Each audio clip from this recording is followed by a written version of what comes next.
This week in the Monday Night War, Nitro once again. What are you doing? Doing the giant. Nitro once again has a night to themselves. Yes, that's what she said. No Raw. So what will they do? What will they do to grab the viewers' attention to get some ratings? They've got a main event, the Four Horsemen versus the Dungeon of Doom. And watch out, because all chaos is about to break loose. Romeo, Drunk Guy JJ, SP3. This is True Rewind 78. This is True Rewind. This is True Rewind. This is True Rewind. This is True Rewind. This is True Rewind. This is True Rewind.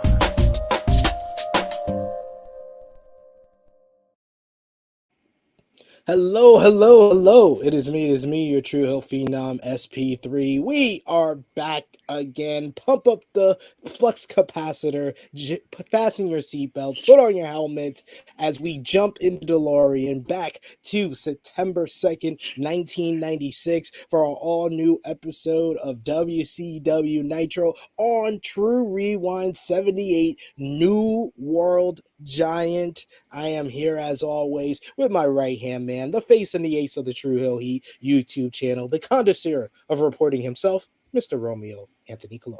What is up, everybody? I am liking these episodes where we only have to review one show. It's very nice.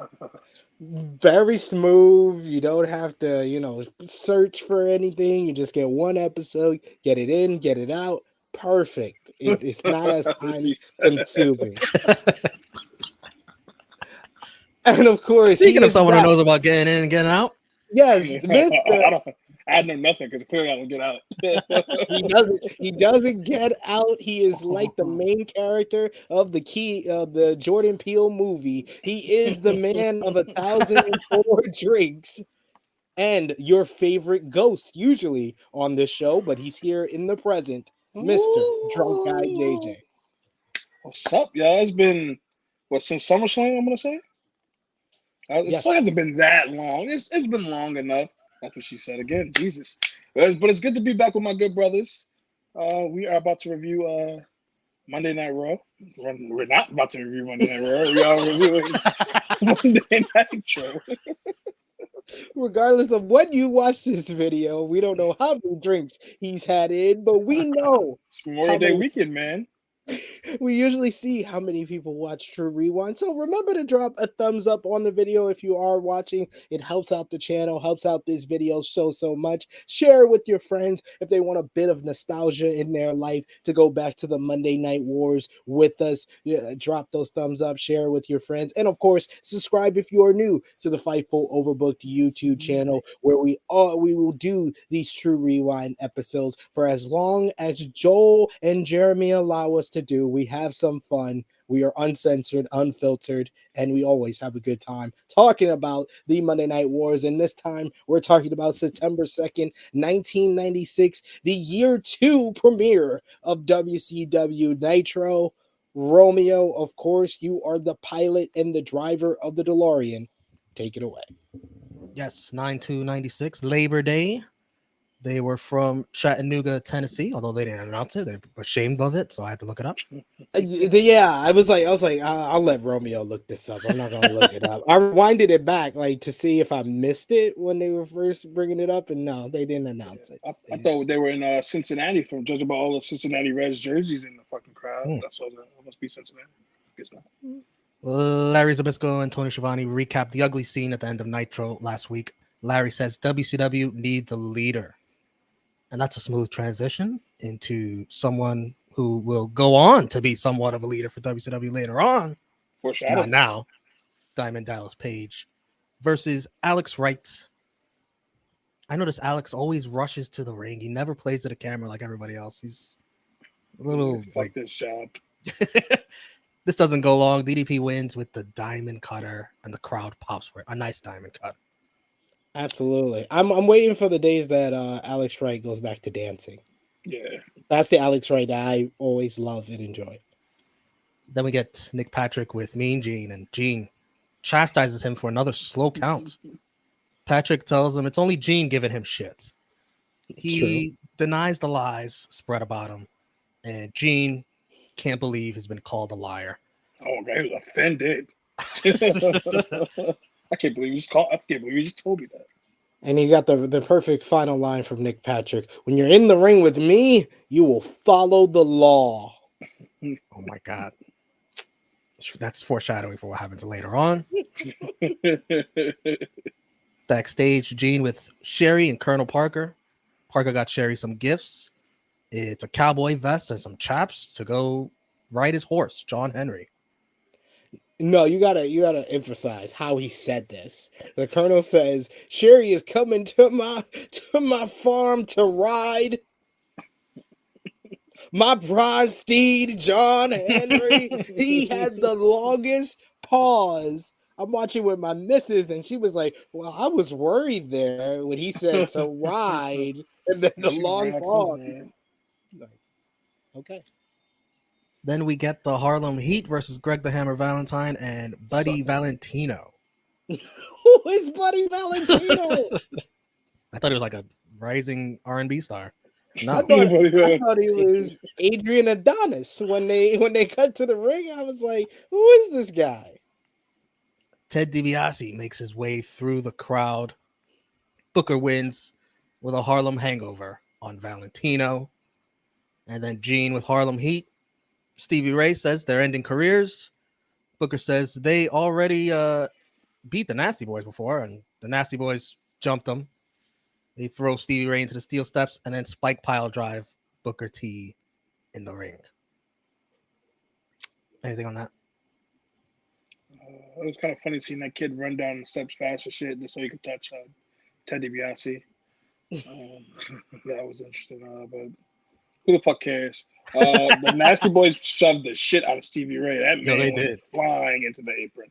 Jesus Christ. They legitimately came out of nowhere. Like, you heard the fans getting excited, so you knew something was about to happen, but how they shot it, you legitimately couldn't see them beforehand, so it made it a cool visual. And Nasty Boy, I'm so confused because wasn't it last week, Romeo, that they said the Steiners was getting the shot at Fall Brawl? Yes. I guess WCW is confused as well, but on the fly booking. Yeah, okay. I guess we're getting Harlem Heat versus the Nasty Boys, which, if it's a brawl, it should be fine. All right, let's remember that.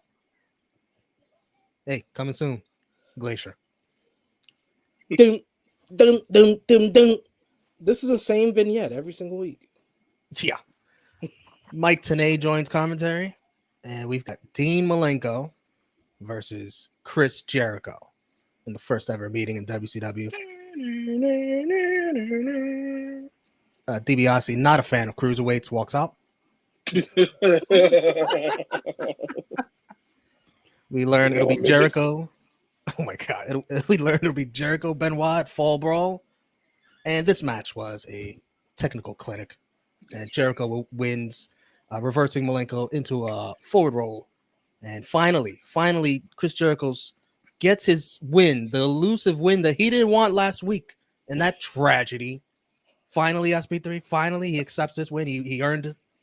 He did earn it. This was a really good matchup. I love the chemistry between these guys. And Jericho has had a 30-year career, and he's had great rivalries, whether it's now in AEW against like MJF or his current one with Eddie Kingston, his WWE run with, of course, his greatest feud with Shawn Michaels, a feud that started here that went into WWE with Rey Mysterio. I still put Dean Malenko in his top 5 greatest rivals of all time. And this was a nice start. I just honestly wish this was his debut instead of last week. Yeah, Drunk Guy, you missed it last week. Do you remember off the top of your head Chris Jericho's WCW debut? No, not at all, to be honest. Actually, the funny thing is, I don't remember that, but I remember his ECW debut. SP3, do you want to do like a quick recap of what Jericho did last week with Alex Wright? Basically, he had a pretty good matchup with Alex Wright, and then Alex Wright did a dive off the top rope and hit the guardrail. Jericho gets back into the ring and he can get a count out victory, but he tells the referee to wave it off and make it a no contest. In one of the worst debuts I've ever seen in my life. That's terrible. Well, And then he cut the worst white meat babyface promo you could have ever imagined. We're gonna fight for WCW and yeah. Groan inducing. night and fucking day from his WCW debut to his eventual WWE debut. It's crazy. His ECW debut. Didn't he win the TV title in his ECW debut? Yeah. Like his ECW debut and WWE debuts and AEW debuts at the AEW, Pep Rally exactly. was all better than his WCW debut. And that's exactly why he fucking left. So kudos to him. I was gonna piggyback off of last night. Know your worth, King. Know your worth. Well, looking for you, Drunk Guy, you didn't see last week, so this must have been nice seeing Jericho for the first time. Right? Yeah. What a great day! What a great debut. We get a highlight package hyping Rey Mysterio versus Super KO at Fall Brawl, and then Is it Kayo or Kalo? That was hilarious. That hype video because they legit had no clips for Super Kaio, so they literally just kept showing the same shit, but they kept showing different stuff for Rey Mysterio. They kept showing the same clip from different directions, different camera angles. Poor Brad Armstrong. He's got to come out here and he's got to face the Giant. But this went much longer than most Giant matches have been going on recently, but eventually ends the same way. Chokeslam. How did it take him longer to be Brad Armstrong than Ice Train? Yeah. Jesus. And the only reason it went Benoit. long, He beat Benoit instantly. That's also true. But the only reason it went that long is because they had to do the black limo showing up during the matchup. I feel like that's the only reason he took his time on this one. But Giant was looking bigger here. Did y'all notice that? Giant he just looked bigger. His arms, he had the baby oil on the arms, and his arms looked red. The baby oil made him look more defined. Maybe so, but yeah, he looked like he got bigger here. The following announcement is paid for by the New World Order.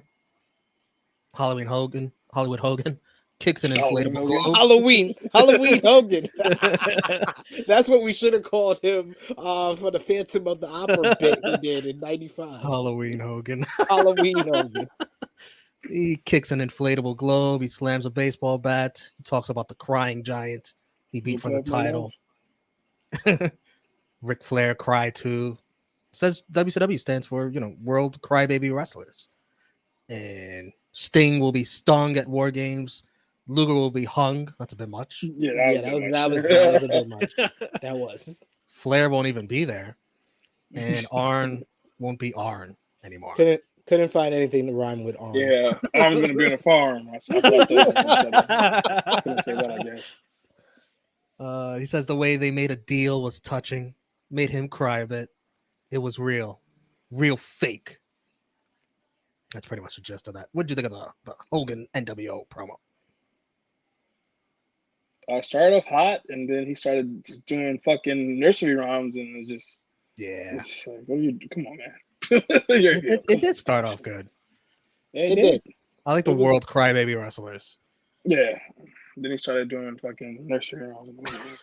He doesn't know when to stop. He doesn't know when to stop. No, and then he's trying to get this awful catchphrase off the Charles Barkley commercials where he says, anything else would be too civilized. And then he also tried to do his what you're gonna do. It's like, what you're gonna do in War Games when the NWO destroys you. Cut all the baby face shit. You're a heel. Let it go. Let it go. Hour 2 pyro as they focus on the mysterious black limo outside. And we get Ron Studd. Can we just mention that was the smoothest transition to Hour 2 that they've ever had?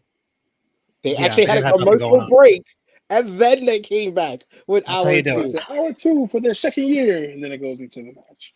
Yeah, like stop doing the Hour 2 in the middle of a goddamn matchup. Like, this was smooth.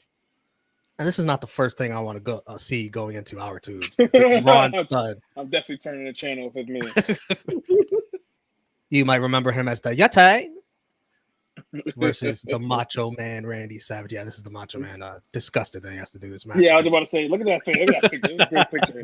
Doesn't he eventually become Reese as well? Yes, Yes, I think we will see.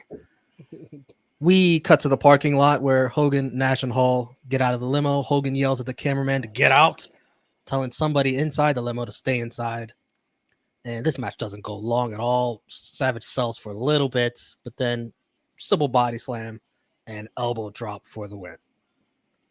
And then Savage with Mean Gene, which is Halloween Havoc was tonight, so he can face Halloween Hogan. And he's he's gonna take everything Hogan wants. He's gonna take it away. Says he's living on the edge, and anyone not living on the edge is taking up too much room. That's a very great philosophical line right there. Great line. Great line, though. Great line. Living on the edge, man. Says the Giant is meat, and he's guaranteeing victory. He likes the pressure on him. Gene basically asked, I'm paraphrasing here, if he should maybe place a parlay on FanDuel on the Macho Man's 2 matches coming up for Macho Man to win them both. Macho says both men will melt from the heat of the Macho Man. Ooh, yeah. This was quality Macho Man promo after a not so quality matchup. Yeah, but that's not on him. That's exactly. that's more on Ron Studd than anyone. But yeah, Macho feels like he has some momentum going into his 2 pay-per-view matches. I wonder how long that will last. I feel like you ask that question all the time with Macho Man. Not so long, my friend. We got a nice little tag team matchup here. Steiner Brothers versus Sting and Luger. Man, this is gonna be fun. This is the match I cannot wait for this match. But first, the Four Horsemen run to the limo outside to check it. Nobody's in there, so they walk back and run back to the arena. Now, back to this match. Luger shoves Rick Steiner into the rough. Rick Steiner shoves Luger into the correct. By accident, clearly. Barely grazed, but he angrily calls for the bell. Ring the bell. Both teams chastise Nick Patrick. What are you doing? He tries to say the Steiners win, but they won't let their hands get raised. He leaves the ring to ref "you suck" chants. And then Nick is run off to the back by Sting and Luger walking after him. The crowd boos. Ugh. That was pathetic. It's not good. They couldn't give us a little bit of this match before they did that. It's like 30 seconds. And Michael still had a lot of time. They literally had to stretch poor the main event. The main event got stretched way too long. It was way longer than it needed to be.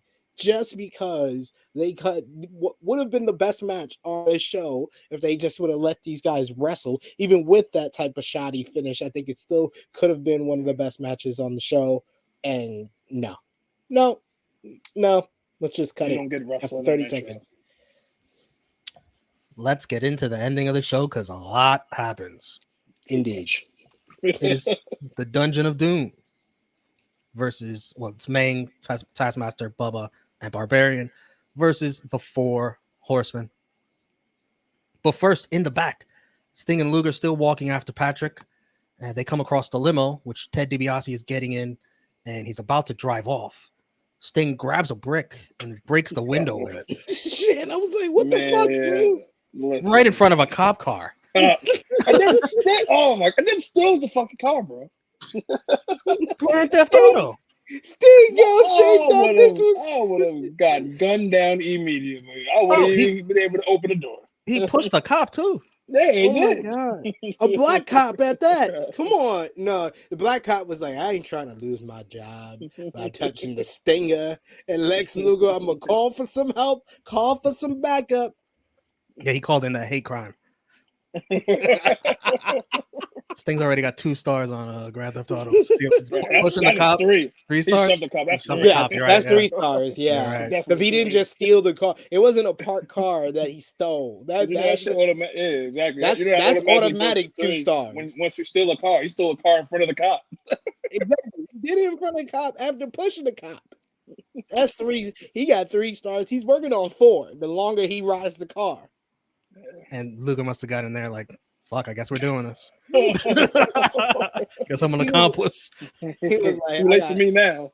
He was like, I got blonde hair. I'm good in the hood. Let me just jump in the car too. Oh shit. Anyways, that was the most exciting part. Then we go to the match. A lot of bad Mongo wrestling in the beginning. Oh god. I had to start fast forward. I'm sorry, guys. Why do they let Mongo take so much of the ring time? When this match didn't have Mongo in it, it was actually pretty good. Because they isolated Arn first. Arn played a good babyface in peril for someone who played a heel all his career. He was actually very sympathetic as the babyface in peril. Then you had Benoit, who was really good at selling, played a babyface in peril. And Ric Flair was amazing. Ric Flair as a babyface. It's weird. It's so weird, but it works. When the fans started cheering him when he low blowed everybody on the Dungeon of Doom, I was like, they were going crazy for Flair. His hot tag is just chops to everybody. By the way, a lot of Benoit and Sullivan going at it where you don't know if it's like legit. You don't know if it's an MJF or not. Too soon. Sorry, we're all the way in the future with that one. My bad, guys. Want it back. Chaos breaks loose all around ringside between both teams. Flair gets the figure 4 on Sullivan, and Woman helps Rick with leverage as the ref counts to 3 on Taskmaster. His shoulders were down. And then Women and Benoit yell at each other, which was a bit awkward. I thought it was awkward when Benoit yelled at Woman to help Flair. Like she didn't get. They she yells back. Better room all the time back then, so it's probably nothing for them. Oh, okay. That was a positive thing. That wasn't even Right. Hogan, Hall, and Nash are at ringside to beat up everyone. Brain bounces from commentary. And then the Giant comes down to ringside. And comes down the aisle. He comes to the ring. And he choke slams Barbarian and Meng to commentary surprise. The fans pelt the ring with trash. The Giant celebrates with the NWO. Macho Man hits the ring to deliver some chair shots. He misses one to Hogan, and they brawl. Hogan then gets a soft chair shot to Macho Man. Of course he does. I believe Macho Man bladed. I couldn't really see the blood. He said he was bleeding or something. And then he gets chokeslammed. Hogan hits several leg drops for good measure. He also paints a yellow stripe on Savage's back. Then the NWO goes to the announce booth where they take over. Hogan asks, "Is there any question now who is the most powerful man in professional wrestling?" Hogan says they got 6 now, that they straightened the mind of the Giants. And then the Giant explains some story. He got a call from Ted DiBiase. It's quite stupid. Hogan interrupts. It is Modest house. Before you're going to tell the story, Hogan interrupts to tell the Giant, "Hey, spit on this. Spit on it for him." Wow. When he said that, I was like, oh my God, I'm cutting this shit off. They take turns spitting on the WCW logo. Giant brags about walking into Ted DiBiase's mansion, seeing 5 Mercedes. Hogan's mansion. Oh, Hogan's. The rest of the guys who were beat up at ringside head to the announce booth. More brawling. The crowd is hot. Giant continues mentioning how rudely he was interrupted. Hogan finishes his promo saying he's going to get him a part in Arnold's movie. They both speak together. Giant kept trying to finish this promo, but Hogan kept interrupting him. Like, all right, let's wrap this shit. He was like Mean Gene. He was like, "Oh, let's wrap this up." He says he's taking too long, and he was like, "Whether you like it or not, they are the best thing going today." You could tell they rehearsed that like so many times they still couldn't get it on sync. It's funny they probably got his lines fed to him through the damn headphones. Why they got it on, really? They flip over the announce table.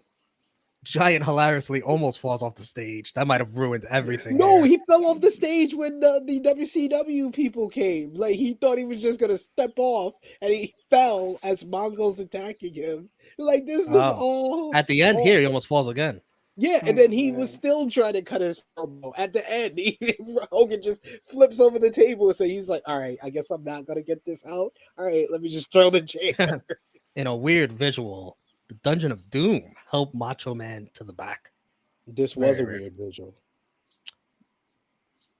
But all of that said, that was a crazy, wild, hot ending that I think will get a lot more people to watch next week when Raw comes back. What'd you think, Drunk Guy? In hindsight, it was okay to watch, cool to watch, but this is something they could have saved for the pay-per-view. When you guys are building up a pay-per-view, and they're coming off of Hogan beating the Giant for the title at the last pay-per-view. So even if he talked to him, brainwashed him, whatever the case may be, if I'm the Giant, you just took my title. Fuck all that. That's the part where it gets a little fishy. It's like the history with the Giant and Hogan. Is exactly. Like a lot of why? They killed him. Throw him off the roof. They killed this man. Halloween And Havoc. he took his belt. They had a monster truck battle. What do you think, SP3? Yeah, a lot of this, like, it feels like we skipped a few chapters of this book to get here, but I do understand them on, putting Giant and positioning him here, because you would think after this whole angle that the Giant is going to be their fourth man in War Games, but the Giant already has this match with the Macho Man, so this is another reason for you to watch next week, because is Giant going to do double duty? Is the Giant the fourth man in War Games? Are they going to do something else? Like, there's a lot of questions coming out of this, and you had DiBiase last week saying that he was 4 and 5 would be revealed, and that's the Giant, and then you had Hogan at the end here saying that there's now 6, and then he even kept going. He was like 7, 8, 9, like he kept counting after that. So we don't know who's a member of the NWO. Is this going to keep continuing? So very lovely stuff. It was a hot angle, and although the fans were pelting the ring with trash, I will say I heard some cheers for the NWO as well. They got hyped when Giant was like chokeslam and Mang and Barbarian. Yeah. Which I don't blame them for obvious reasons. I got a lot of notes here from the Wrestling Observer newsletter and Dave Meltzer. I mean, he's not going to give us a cease and desist with this. WCW attempted to take Davey Boy Smith from WWF with plans to reveal him as the newest member of the NWO at Fall Brawl. But at the last minute, the plan fell through. As a result, WCW has turned the Giant into the newest NWO member. But Dave also thinks it makes WCW wrestlers look like total pussies. Since week after week, 3 NWO guys routinely beat up half the WCW locker room, particularly the Horsemen, who look like jobbers now. It's all being booked by Hogan, and naturally there's some resentment among those who feel Hogan is simply booking for his own ego and attempting to bury Flair, Anderson, Benoit, etc. As for the Giant turning, it was a last-minute panic move and completely throws future plans into chaos, since Giant was booked to face Kevin Nash at Halloween Havoc and in matches against NWO members at house shows, among other things. Also, funny note, at the end of Nitro, when Giant joined the NWO, they all destroyed the set at the announcers area. Turns out they weren't supposed to do that, and the set is actually expensive. So some people were a little upset about that. Gotta love it. Gotta love it. Great move. Who's going to get in trouble, Hogan? Speaking of the Davey Boy Smith, we might as well talk about this. The plan was for him to walk out on Nitro, the 1-year anniversary episode, as a surprise, much like Lex Luger did a year ago when Nitro debuted. But on the day his contract was set to expire and WCW thought it was a sure thing, Smith signed a new 5-year contract with the WWF. Word is WCW offered him more money, but it wasn't about the money for Smith. And his main complaints with WWF were that he felt he wasn't getting the push he deserved. Apparently, Vince said all the right things, sweet-talked him, and Smith agrees to stay and signed a written agreement saying he was staying. However, Smith believed that the agreement only said that he had agreed to stay while they negotiated, but they hadn't settled on an actual deal yet. So he continued negotiating with WCW. Vince found out about it and was furious because Smith had already signed paperwork saying he would stay. So Vince and WWF lawyer Jerry McDevitt got on the phone with Smith, and after some arguing and presumably legal threats, Smith signed a contract and is now locked in with WWF. Yeah, it's a written agreement with fucking kids. My name ain't on a contract. I can do what the fuck I want. The nerve of Vince.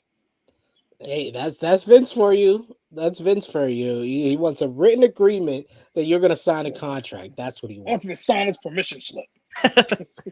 And one final note, small one. WCW is still trying to bring in several ex-WWF stars expected to become NWO members, but legal issues still holding them up. Sean Waltman is still in a state of flux and hasn't gotten a full release. Jeff Jarrett's contract expires next month, and he'll be in then. WCW has expressed interest in Bam Bam Bigelow, whose WWF contract expires in the next few weeks, even though they haven't used him in a year. Well, that sounds very familiar to present time. Interesting. The more things change, the more they stay the same. Absolutely. And Bam Bam might not end up in this promotion that ends with CW. He may end up in another promotion that ends with Championship Wrestling. All interesting stuff, though. Let's wrap up this Nitro match of the night. Malenko Jericho. Oh, by far. It's not even close. MVP, I'm going to go with the Giant. What do you guys got? Just because he was the main focus of the show at the end. The main focus. Let me think. Sorry. Me personally, I can't give it to the Giant because he couldn't finish a promo. So I give it to the NWO. The NWO overall. NWO as a whole? Yeah, as a whole. They got the Giant. How does the Giant count in that? So he does get he does get honors, but he gotta share it with everybody else. Like he can't get it on his own because the dude couldn't even finish his promo. and why would they give him this long, intricate story and then have the WCW guys? And you don't have to tell it right away. You don't have to tell it. You can save it for next week. Next week, start the show off with that. Save the suspense. Why? Why did he do this? Why? You know, Mean Gene gonna do 101 interviews on next week's show. You can save it for then. But no, or you could have done a paid announcement by the New World Order and said your story then. But hey, he wanted to get it in here and he just couldn't finish it because of Hogan, because of WCW. But yeah, overall, the NWO was the main focus. You had the limo throughout the night. You had Ted DiBiase in the crowd. You had the car chase with DiBiase in the limo and the police car stealing Sting and Luger. And then you had the beatdown at the end with the newest member, the Giant. NWO's got it. LVP of the episode. While some strong consideration could be given to Sting and Luger for what they did, that crime, I'm going to go with Nick Patrick. Oh, definitely Nick Patrick. He's a piece of shit. I went with Nick Patrick and Buddy Valentino. Buddy Valentino. Like, I mean, his only appearance on Nitro is going to be a fucking LVP. He was the biggest loser I saw in the show, to be fair. We'll put our thumbs in the middle, and in 3, 2, 1, thumbs up, thumbs middle, thumbs down for this Nitro. 3, 2, 1. Thumbs up for me and Sid. Yeah, this is a case of with WCW. It's not always a case of the things that bother me throughout the show. It's how they leave me. They have really conditioned me to grade them on how they leave me. And if they leave me with a hot angle like they did on the show, I'm usually going to give them a thumbs up or at the very least a thumbs in the middle. But and honestly, I try to cut you off, but at this time, that's how what you just said is probably what they were going for anyway, because they're in a war. They want you to tune in next week over the competition. Exactly. And they had a matchup with Jericho and Malenko. They're doing a good job of building to Fall Brawl. So yeah, I give them a thumbs up. What was their rating last week? Unopposed. They did a 4.2. This week they're unopposed again. What do you think they do the same? Do you think they went up? They think they went down? What do you think, Sid? 4.4. Drunk guy. It's Labor Day weekend. I mean, it's Labor Day. Shit. Yeah. Probably stay the same. 4.4? No. You said last week was 4.2. 4.2? Gotcha. You split it down the middle. It's a 4.3. Oh. There we We both go. win this week. Absolutely. We're both Sid winners. went over. Sid lost by Price is Right rules. Oh, God damn it. God damn it. But yes, next week, September 9th, 1996, we got both shows once again. Damn, I was enjoying this. No, we got wait, both... no. No? Raw's. This is the Friday Raw. They are by themselves on Friday. First, we're doing that. Wow. Okay. So we're gonna do a whole Raw episode. By Yes. What's a special edition of True Rewind on Friday? It's gonna be True Rewind 78.5 Friday Night Raw. All right, so yeah, we got that to look forward to. So that is September 6th, 1996. With the special Friday Raw edition. Man, So Friday it'll be, Shawn Michaels versus for for the WWF Championship. Yep. So we got Friday Raw to enjoy for all the people that want the brand split to end. That's basically what we're gonna get if the brand split does end. Friday Night Raw, because all the people from Raw will be on Friday night. So you get a little preview on True Rewind 78.5 Friday Night Raw. But that brings us to a close on this episode. Drunk Guy JJ, you want to let the people know where they can follow you and what you got going on the Tru Heel Heat YouTube channel? Mondays with my good brother up there. Wait, shit. True Heel Romeo. Mondays, Rated Raw Superstars. Wednesdays, I usually get on the Dynamite. Elite Heat. Elite Heat. Pay-per-view watch-alongs here and there. You know, we do everything we do. You can follow me on the gram, Hacksaw_J_Duggan, Twitter, Drunken Master JJ. You already know where to find the gang at. We everywhere. Uptown, downtown, midtown. Skolnex. Oh, that's on. Sorry, that's the real stuff. YouTube, Facebook, Instagram, Twitter, Patreon, ProWrestlingTees.com/TrueHeels. Cop the merch. Get fly for the summertime. Cop up on some tees. We go Skolnex, Black Planet, eHarmony, Lab Harmony, BabyMaking.com. We're everywhere. That's what we do. We keep providing that good content all over. Even we're on Fightful. How could I forget that? That's where we're at right now. Fightful. We just be pumping all over the world, man. That's what we do. True. And Romeo, you want to let the people know where they can usually find you on the Tru Heel Heat YouTube channel? Hey, you can follow me, Tru Heel Romeo, on Twitter and Instagram, and over on the Tru Heel Heat YouTube channel. Monday, Rated Raw Superstars, watching Raw. Tuesday, NX3, watching NXT, that horny show. Wednesday, watching Dynamite, Elite Heat. I'm the watch-along guy over on Tru Heel Heat. Catch me on the weekends, too. Pay-per-views, GCW, Hell in a Cell's coming up, In Your House, all that. Everything. This is going to be a busy couple of months of wrestling. We're going to be watching it all.